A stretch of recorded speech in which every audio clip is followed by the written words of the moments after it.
In this video, I'm going to give you the answer of this question. The question is, in Monty Python and the Holy Grail, King Arthur writes what? Now, I'll give you the answer of this question, and the answer of the question is nothing. Well, that's the answer of the question, nothing.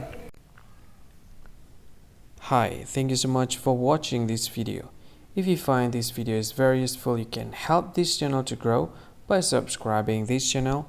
Please this subscribe button and don't forget to like this video.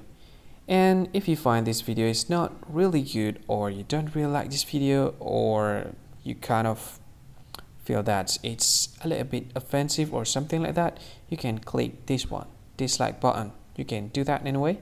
And if you want to share this video with your friend, you can share it by clicking this share button, and you can share it to any social media that you wish that is currently available at this time, like Facebook, Twitter, LinkedIn, and many others, right?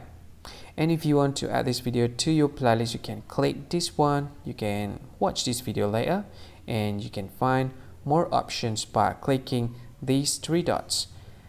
And yeah, don't forget to subscribe. I think that's all of it. Thank you so much for watching this video, and see you again in another video.